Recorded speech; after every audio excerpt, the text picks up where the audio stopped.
Everything is getting smarter these days, your phone, your TV, your computer, and yes, even your home itself.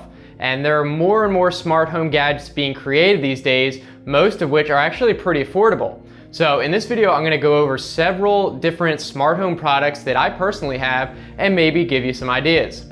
And none of these are super expensive either. I'll put the links in the description if you want to check them out though. And of course, as usual, I'm just going to quickly plug my Twitter and Instagram. I try to post cool stuff on there if you want to check it out. Both are just @TheoJoe. Anyway, let's begin. First, let's start off with some familiar classics like a smart thermostat. I personally have the Nest thermostat, which was among the first of the smart thermostats out there, but there are a lot of other options now, and one of the other major players is the Ecobee 4, which has been argued to be even better than the Nest. Anyway, the Nest thermostat is a so-called learning thermostat, which in practical terms means that it will look at when and how you set the temperature and automatically create a schedule based on that. Of course, it is Wi-Fi connected, so you can also connect to it via your phone and control it even if you're out of the house. It also has some other neat automated features such as early on, which can preheat or cool your house before the scheduled time. So for example, when you actually wake up, the temperature will already be at what you set instead of only beginning to warm up. But one of the main advantages of having a smart thermostat is being able to connect it to other smart home services and devices, which we'll get to in a bit. Now let's talk about lighting, something we use every day but might not actually think about. Well, with the new smart lighting devices out there, you have to think even less. So one example is Philips Hue, which is a whole set of smart lighting products. It involves a large variety of wirelessly controlled LED bulbs, all connected through a hub, and again can be controlled through your phone directly or using schedules that you create. The flagship products in the Philips Hue line are the so-called white and color ambience bulbs, which can produce basically any colored light, including every shade of white. But the Hue line also has accessories like a wireless dimmer switch that you can just stick anywhere on the walls to control your bulbs. Also, as I mentioned, you can schedule them to change automatically too. So at night, I have them fade from bright white to a more yellow like an incandescent, and in the morning, they slowly fade on before I wake up. But maybe you already have a bunch of regular lamps and lights that you do like and you want to be able to control them too. Luckily, there are other companies out there that make smart power sockets like Wemo from Belkin, and the kind I have are made by a brand called Lutron, which has been around for decades and has rock solid reliability. I mean, they did invent the home dimmer switch back in the 60s. Anyway, in my case, I have some of those cool Edison bulbs that have like the big filaments that I wanted to use, but the location I had them in didn't have any light switch controlled socket. Instead, I got a Lutron wireless dimmer with the remote, stuck the remote on the wall, and bam, now you can control any socket from anywhere without having to run any cable. And obviously you can use smart power sockets for anything, not just lights. Next, we can talk about security. I've been using cameras from Nest for a while, who also makes that thermostat we just talked about. And they actually have a few different models now. There's the regular Nest Cam, the Nest Cam Outdoor, and the newer Nest Cam IQ, which I actually did a review on recently. You can click on that in the top right corner if you want to see that. At this point, I think everyone should have a security camera in their house, just because they're so affordable these days. You don't have to get the most expensive one. And even if you never expect to need it, I think the peace of mind alone is well worth it. It allows you to check in on your home at any time over the internet and get notifications if it detects motion while you're away. And they also have a subscription service called Nest Aware, which stores all the video for either 10 or 30 days, depending on which plan you get. So you don't have to worry about getting an entire home security system. It just handles everything, including storage on the cloud. Okay, next topic, entertainment. One of my favorites, which you've probably heard of, is the Google Chromecast. Put simply, this lets you cast different forms of media from almost any device on your TV. So if you're watching a YouTube video on your phone or a computer, you can play it on a big screen. It also works with a ton of other services like Netflix, HBO, Hulu, and music too, like Spotify, Pandora, iHeartRadio, and a ton of others. And the important thing to know is that you just use your phone more as a remote, because the Chromecast connects via Wi-Fi and streams the content from the cloud directly. So if you're watching something on Netflix, the Chromecast itself gets the video stream from the internet, meaning you don't have to worry about your phone being close by and losing the connection.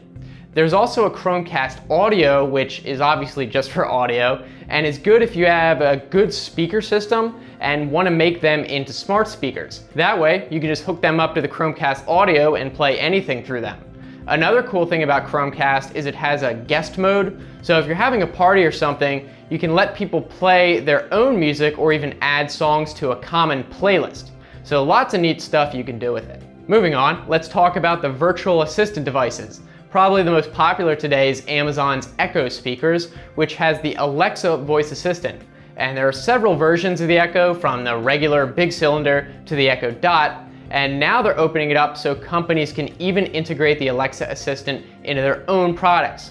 For example, that ecobee thermostat I previously mentioned before also has the Echo assistant built in. Now, any good smart assistant is going to have a bunch of different uses. The main one is the Echo can get information, whether it's just the weather, or to convert units, or do a search, and it will also be able to set timers, take down reminders, add things to your shopping cart, stuff like that. And also you can use it to control other smart home devices in your house. With the Echo at least, it supports a bunch of different brands natively, including Philips Hue.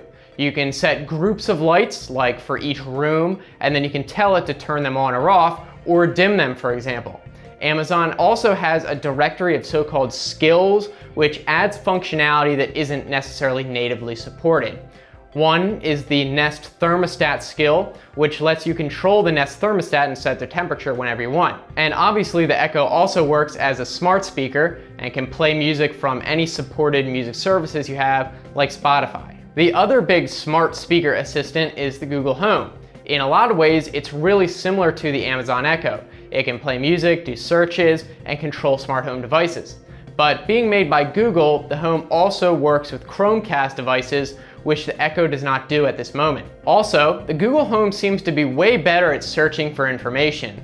As you might know, Google has spent years building their Knowledge Graph feature into regular Google search, which tries to find exactly what information you're looking for before you even have to look through the results.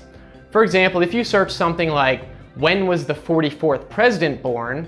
it's smart enough to not only figure out who you're talking about, but then go another step further and answer your question about that person. The Echo is able to answer simple, straightforward questions, but the Home is a bit better at understanding how people really talk. But one thing I really can't understand is the Google Home still can't set reminders, so it's obviously not perfect. Finally, we should go over smart hubs, which are designed to bring together all your smart home devices under one roof. The Google Home and Echo can work as smart hubs, but there are also dedicated products such as the Samsung SmartThings Hub or the Wink Hub 2 that I have. The benefit of a smart hub is mainly if you have a bunch of different smart home devices from different companies and want them to be able to interact together in a way that normally they might not. So maybe you want to control your Nest thermostat and smart bulbs and your camera all in one app.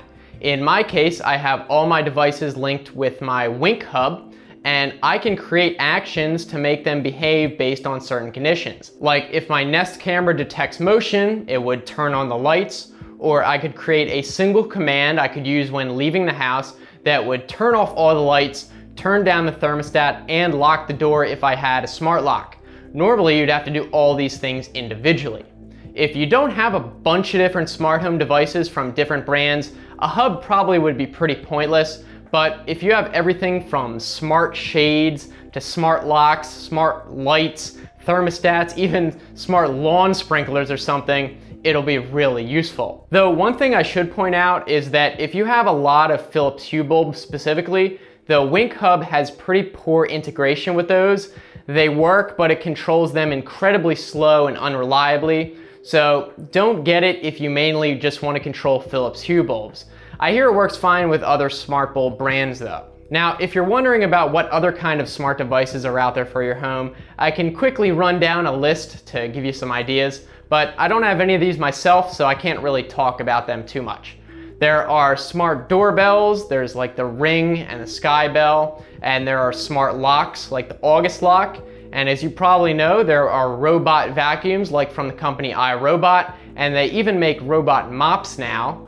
But that's not all. I mean, there are Wi-Fi controlled coffee makers, refrigerators, washing machines, ovens, and even robot lawnmowers. So yeah, I think if you didn't know too much about smart home gadgets before, you should now. You obviously don't have to control everything via Wi-Fi in your home, and a lot of this stuff is admittedly overkill. But even if you don't want to build an all-out smart home, I think everyone can use at least some of these things. For example, the Nest camera I mentioned, or even something really basic like a remote power outlet, which is a great way to get started and control dumb appliances remotely to some extent.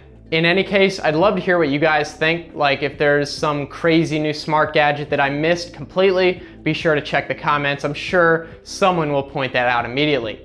If you want to keep watching, I'll put some other videos right here. You can just click on those. And if you want to subscribe, I make new videos every Tuesday, Thursday, Saturday.